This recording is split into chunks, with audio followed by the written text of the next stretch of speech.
Hello, welcome to the rise and fall of the mighty Ottoman Empire. The spark of empire, from a beylik to a powerhouse. Imagine a world poised on the brink of change, rolling hills and river valleys in what we now call northwestern Turkey. It is the late 13th century, around the year 1299. The Byzantine and Seljuk empires were fading. Into this vacuum stepped a tribal leader, Osman Thas. From his small principality, a beylik, he and his Ghazi warriors began an unlikely journey. This was the planting of a seed, the Ottoman Empire. A state destined to reshape 3 continents. Early success came from strategic genius, military innovation, and pragmatic governance. Their geography straddled lucrative trade routes. Goods, people, and ideas swelled their coffers. They forged a formidable military machine, janissaries forged by the Devshirme, loyal to the Sultan. By encirclement and siege, they expanded and integrated new provinces. The walls fall, the conquest of Constantinople, for a millennium, the queen of cities, heart of Eastern Christendom. Those legendary walls repelled countless foes. By the 1400s, the empire had dwindled to the city. Mehmed II, 21, saw a destiny to seize. He marshaled an immense army and new weapons. A Hungarian engineer, Orban, built colossal cannons. For 53 days, the guns thundered. Brave defenders under Constantine the Sphinx held on.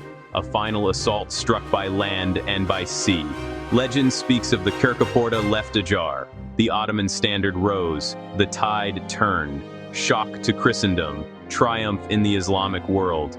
Mehmed rode in and converted Hagia Sophia into a mosque. He repopulated the city and built a new Topkapi, the Grand Bazaar. Control of the straits crowned the Ottomans' heirs to Rome in the east. The magnificent zenith, Suleiman the lawgiver. He inherited a vast state and expanded it further, a golden age of conquest, law, and culture. Belgrade fell in 1521. Hungary was crushed at Mohacs, 1526. He reached Vienna, a terrifying reach, even if it held. He humbled the Safavids and secured Baghdad, Mesopotamia. At sea, Barbarossa ruled the Mediterranean. Suleiman harmonized Sharia with Qanun, stabilizing rule. Taxation, justice, and administration were standardized. Patronage ignited a cultural renaissance. Mimar Sinan reshaped skylines with mosques, bridges, and baths. The Suleymaniye still crowns Istanbul. Poetry, calligraphy, miniatures, and ceramics flourished. Under Suleiman, the empire was a juggernaut and a beacon of civilization. Life in the empire was a vibrant mosaic of cultures and faiths. From Algiers to Mecca and Medina, from Hungary to Yemen, Arabs, Greeks, Serbs, Bulgarians, Armenians, Jews, and Turks lived side by side. The millet system granted autonomy to non-Muslim communities. Leaders oversaw worship, schools, charity, and personal law. Marriage, divorce, and inheritance followed communal rules. Trade was the empire's lifeblood. Istanbul's markets pulsed with goods and craft. Silks from China, spices from India, furs from Russia, textiles from England.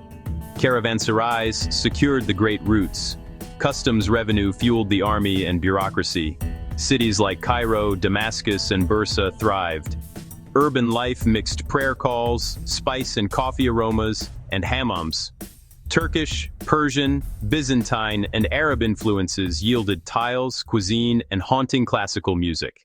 After Suleiman's death in 1566, subtle cracks widened. Military, economic, and political strength eroded. Technology and discipline stagnated. The Janissaries turned into a disruptive political force. Europe innovated while Janissaries resisted reform. Victories gave way to stalemates and setbacks like Vienna, 1683.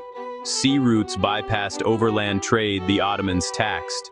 American silver drove Mediterranean inflation.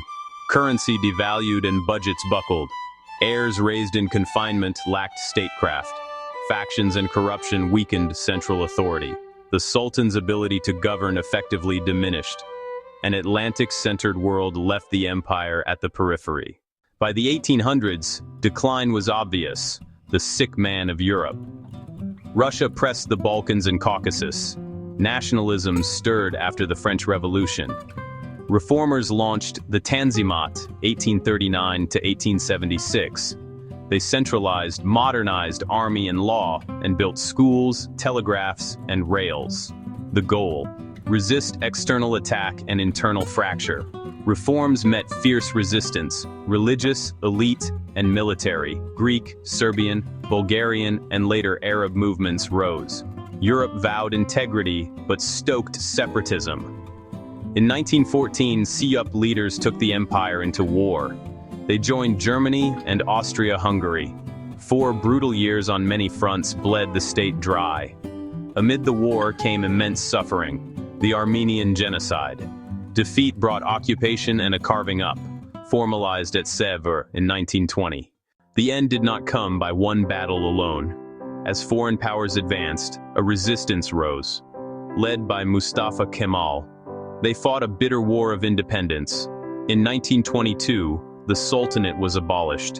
In 1923, Ataturk proclaimed the Republic of Turkey. The empire's fall redrew the Middle East into mandates. New states emerged, often along artificial borders. Broken wartime promises left lasting resentments. The Ottoman Caliphate's end left a leadership void. Yet their cultural imprint endures across regions. Mosques, bridges, and fortifications still stand. Cuisine and words traveled: lamb, yogurt, baklava, and Turkish loanwords. Customs persist, memory remains contested. For some, a lost unity; for others, a past to overcome. The rise and fall of the Ottomans still echoes in our world today.